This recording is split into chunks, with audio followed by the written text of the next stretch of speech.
There is no town in Pennsylvania too small that it does not have an incredible story that could be a podcast episode. I grew up in Northwest Philadelphia, Mount Airy, Chestnut Hill. Read my whole life, was an English major, books. And then I also like to talk, but the podcasting thing really came later.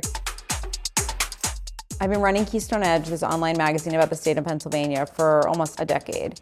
And during the pandemic, we just thought, like, what can we do? What's something different? I said, what if we did a podcast?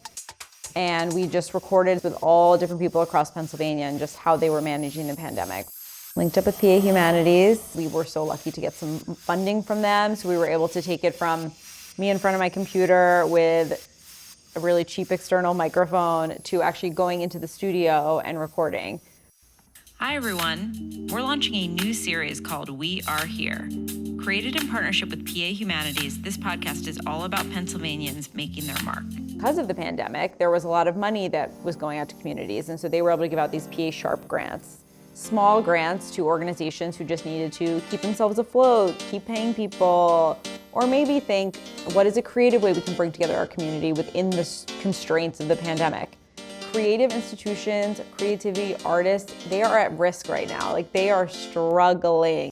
They need someone to be their cheerleader, and that's what PA Humanities has the power to do. To look at the big picture, to look at the whole state, and also to not just look in cities and urban spaces that have traditionally housed a lot of arts and creativity, but to go into the small towns, to go into the, little college communities or the rural communities and say, you have a good idea? Like, we'll give you some money to try it out. And then who knows where it could, go from there.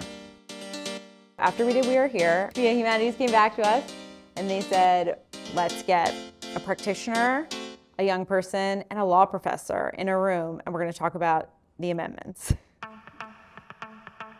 I was in awe of some of the people that we had on the podcast. They came to be in community with other people and to talk about these issues and to try to get young people engaged in the stuff that they care about.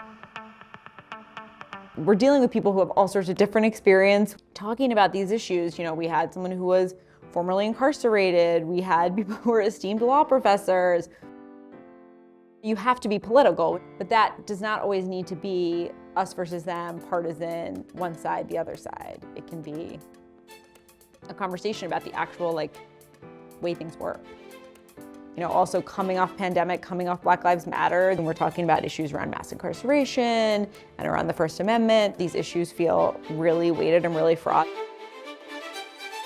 One thing this project shows is that the reality on the ground in actual communities can often be very different. Like, if you went to, let's say you're in rural Pennsylvania and you go to a school play, there are going to be a lot of people in the community who have very different political beliefs, but they can come together and they can share in an experience. And I think that when you actually know people and they're real people, you can certainly not agree with them, but you can empathize and understand in a different way maybe how they got to where they are. People are dying for stories about themselves, about their communities, and there's less and less of it. There's less journalism, there are fewer local newspapers. There are fewer opportunities for the type of communion that happens when you share a story about something happening on this micro level that only matters to a very small amount of people, but it's still so important. Dear PA Humanities, hire me to do season 2 of We Are Here. No, I'm just kidding, but not.